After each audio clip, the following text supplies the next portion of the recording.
Hi, I'm Billy and I'm a level 1 chef. Hi, I'm Emily, and I'm a level 2 chef. Hi, I'm Yuji. I'm a professional chef. I've been cooking more than 10 years.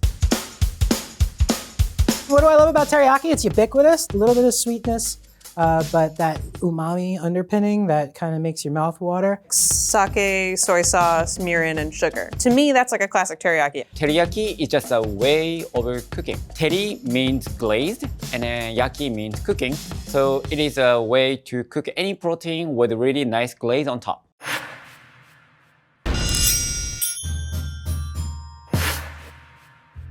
You can do teriyaki for all kinds of protein. I've got 2 chicken breasts here. First things first, I want to get some of this skin off of the chicken breast, and then the yucky stuff here. Very technical name, the yucky stuff. I have salmon fillets, skin on. I grew up in a place where there's a lot of salmon, actually. Fun fact about me. I choose a hanger steak for my teriyaki. Hanger steak is very meaty and very fatty, and it really has a really good flavor. I'm gonna slice it into smaller pieces so that there's a lot more surface area for the teriyaki sauce to get onto. I'm going to portion the steak so that it has a really nice thickness, and then when I cook it, I can still remain the piece to be medium rare. My chicken is now stripified. I got my steaks ready. I'm gonna move on to making my own marinade. You gotta have teriyaki sauce. Teriyaki is the name of the sauce. Without the teriyaki sauce, there's no teriyaki. Traditionally, teriyaki is made with a combination of soy sauce, sake, and mirin. Mirin is also sweet. I usually call it SSM, soy sake mirin, such a long term, so I just SSM. And sugar. That's it. 4 ingredients. This is so easy.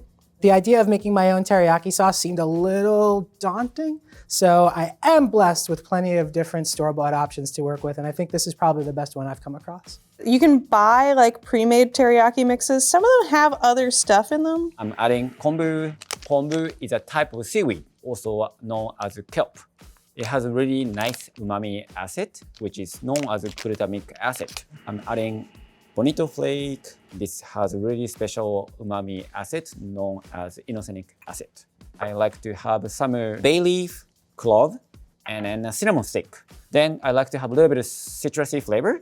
So I'm going to add orange. A little bit of live seasoning that we're doing here. Some fresh ginger, real rough chop. Just try to get it as small as somebody of my chef caliber can. Fresh ginger into the bag. I'm just gonna simmer it a few minutes. I want to melt the sugar and I want to reduce it a little, just thicken it up teensy tiny bit. Make almost like a stock. As much as I love sake, you don't want like a pure alcohol taste with it, you know? You want it to be cooked off a little bit. Next up, 2 cloves of crushed garlic. Very nice. Looks great. I'm ready to strain this. My version is gonna be a little bit different. I like the flavor of honey so much that I usually use this instead of meeting. I'm not going to reduce this down because honey is gonna thicken up. All right, this is the hardest part of the recipe. You ready? Here we go. Alrighty, and we're ready to go with the marinade. Give it a massage, and I'm gonna let this marinate off to the side for about a half hour. Everything's kind of married together. The sugar is melted. We've reduced a little bit of the liquid out. That's all I was really going for. So, teriyaki sauce ready for action, baby. Now my marinade is ready for my cooking. For this recipe, I'm using plain old jasmine rice. I would not probably use jasmine rice. Japanese cooking is always made with short grain rice. I'm going to use short grain rice called koshihikari. And using a microwave rice cooker. I'm going to be making it in a rice cooker. Donabe rice pot. Donabe is a traditional clay pot used for a lot of Japanese cooking. I'm going to start washing the short grain rice in a water. You don't wash too much. If you wash too much, it's gonna break the rice. If you break the rice is gonna be very mushy. So rice rinsed, I'm going to add it into my rice cooker, add my water just up to the line. I do like a little pinch of salt. It's not like a big pinch. It's literally, honestly, I kind of think of it more like for good luck than for flavor. It's 5 minutes on high and then 15 minutes on 50%. I'm just gonna pop that lid on there and press.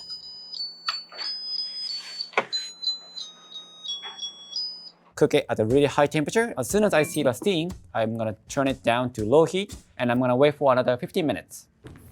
Big bag of chicken marinade ready to go. Gonna put it in the skillet and get things cooking. The first thing I need to do is just dry off my salmon a little. Traditionally, teriyaki is just cooked in a saute pan with the protein, and this sauce goes into it, and as you cook it, the glaze gets kind of like completed on the saute pan. The way I'm going to cook this hanger steak is a little bit unique on top of a baking dish. Everything gets cooked really nicely and even, and it has really nice caramelization. I have salt here. I'm not gonna be too aggressive with this because I am gonna also basically cover this in soy sauce. I'm gonna do just a little bit of white pepper, add my oil. Sizzle, sizzle. Give everybody room. You don't want anybody crowding. I don't want all of this marinade to make its way into the pan. I think that's gonna end up being a sloppy mess real quick. So I'm gonna try to retain what comes naturally as I take the chicken out of the marinade and put it into the pan. We're gonna cook this almost entirely on the skin side down. I'm going to go into the oven, and then I repeat this process every 3-4 minutes. Marinate, cook several times until the surface is really nicely glazed. Just a good old-fashioned stir fry ought to make sure that everything is cooked through as long as it's brown on all sides. The skin, it'll sort of like fuse to the pan at first, and then eventually once it cooks enough, it should unlock and I'll be able to lift it. And then we'll just get a little flipperoni. The first cooking, it was about 5 minutes, and I start seeing little bit of caramelizations right here. So I took it out. I'm gonna marinate it again, and then back to the oven. It doesn't feel raw anymore. It's starting to feel proper, like the kind of consistency you want to put in your mouth, not the kind of consistency you want to spit into a napkin. The edge is getting nice and like hard, and then I see more char. I'm very excited. Okay, go back. Maybe one more time. We'll see.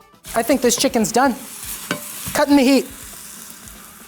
Nope, that's the other way. Cutting the heat. There we go.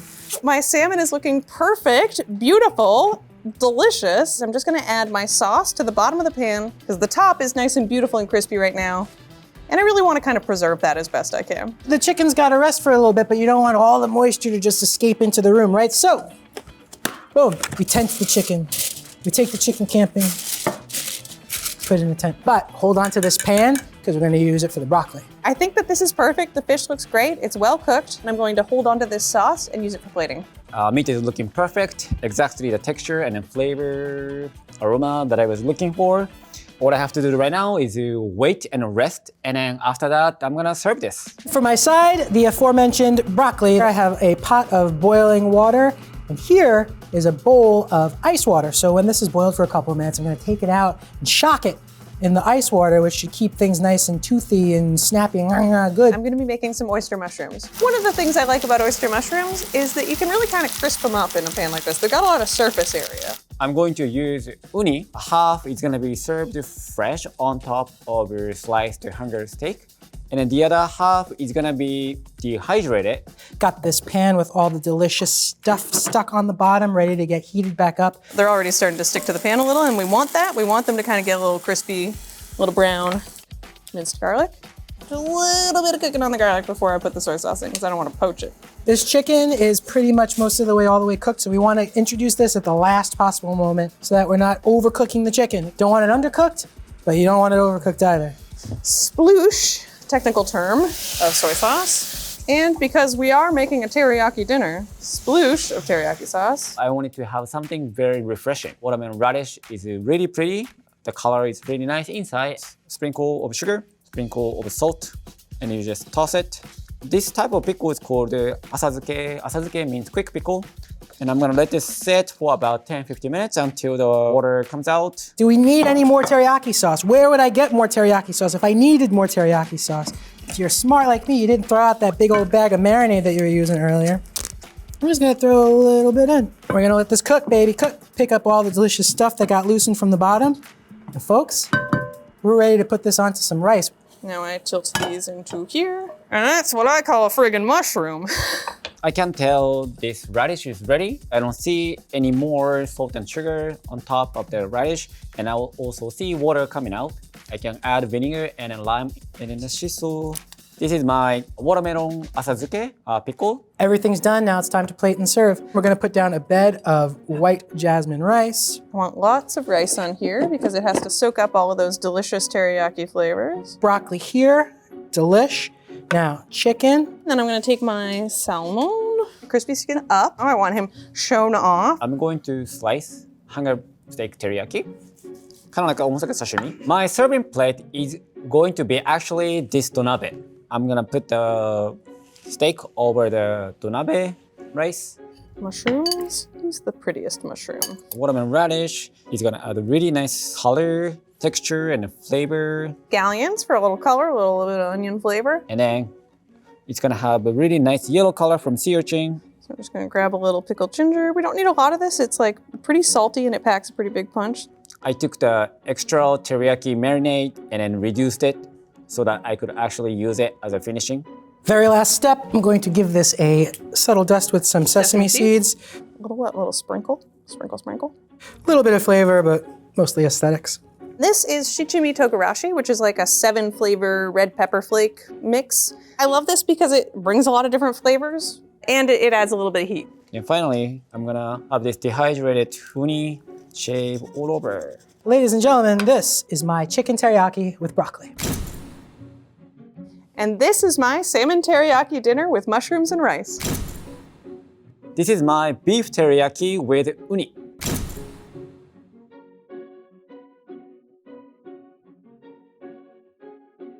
Everything looks great. Now comes the fun part, tasting. All right, we want some rice. We want a mushroom for sure. Let's break into that salmon. Doesn't look like anything I've ever seen before, actually. Very excited to try. Wow. Chicken's good, not overcooked, thank God. Mushrooms are perfect. Umami and sweet and salty, a little garlicky, just delicious. It's a very nice mix of authentic childhood teriyaki that I ate growing up together with sea urchin that I don't even know how to describe because it's a special combination. Broccoli's not too soft, not too tough. Got it just right. Thank you, Mr. Ice Bath. And then the salmon, my beautiful salmon. You get like a little bit of teriyaki flavor and it's just a really nicely cooked piece of fish. I don't want to toot my own horn here too much, but toot toot. Wow, came out so good, more than I expected. Let's see how each of our 3 chefs made teriyaki. Billy marinated strips of chicken breasts in his teriyaki sauce with added crushed garlic. Crushing promotes the mixing of cell components in the garlic, so the enzyme allanase forms allicin, a sulfur-containing compound that contributes a spicy bite. It balances the very sweet sauce with savory flavor. Emily seared salmon. Patting the salmon dry encouraged quick Maillard browning and crust formation. This gives an extra flavor and crispness to the outside and edges of her salmon. What's not to love? Yuji used hanger steak, a portion from the upper plate or belly of beef. He broiled his skewers over a baking dish with sides deep enough that they retained heat from the radiant coils of the broiler located above the skewers. It's taking all the excess water and the juice out. Billy purchased commercial teriyaki sauce, which has quite a lot of sugar. It also contains soy sauce in addition to water, vinegar, and salt. Close enough for something that I made. Emily made her own teriyaki sauce by cooking together equal parts soy sauce, sake, and mirin. Mirin is an alcoholic beverage made from fermentation of polished rice combined with koji and shochu. The addition of the shochu limits alcoholic fermentation while it's aged for a few months between 77 and 86 degrees Fahrenheit. During aging, the starches in the rice are broken down by enzymes in the koji into glucose, giving mirin characteristic sweetness. Yuji marinated beef in soy sauce and sake with other warming spices like cinnamon, clove, and ginger, plus orange, which adds sweetness and citric and ascorbic acids for a unique brightness. Sake is an alcoholic beverage made from fermented polished rice. The flavor profile is a result of the microorganisms used in fermentation. Sake has various amino acids from the catabolism of proteins and is particularly high in glutamic acid, giving an umami quality. Honey's a nice addition because it's made from glucose and fructose in solution. So the sweetness is intense, but modified by the presence of organic acids and minerals. Billy made his rice in a microwave. Microwaves cause polar molecules to quickly rotate, which causes friction and heat, which cooks the rice. Water is a polar molecule and is an essential component for cooking in a microwave. Emily rinsed her jasmine rice to remove excess starch and then used a rice cooker. This is an electric apparatus that has a heating coil wrapped around the internal bowl, which cooks the rice to a precise temperature. Jasmine rice is long grain and very fragrant. 2-acetyl-1-pyrroline is an abundant aromatic compound in jasmine rice that gives flavors reminiscent of pandan and popcorn. I would not probably use jasmine rice for clay pot and also Japanese food in general. Yuji made short-grain Japanese rice in a traditional donabe, which is slightly porous clay pot designed to bake very evenly. The glazed exterior promotes far infrared rays. This is similar to how charcoal continues to cook even after the flame is gone. Billy blanched broccoli. This sets the bright green color, which is expressed when broccoli is heated, and water evaporates from cells, leaving the chlorophyll intact and expressed as a beautiful bright green color. Yuji garnished with dried uni, which is another name for sea urchin. It concentrated the savory amino acids in brine. It's almost like snowflake, yellow snowflake. Teriyaki is a delicious sweet, savory, and tangy all-in-one marinade, sauce, or seasoning. We hope you'll take some of these tips from our 3 amazing chefs to make teriyaki your own.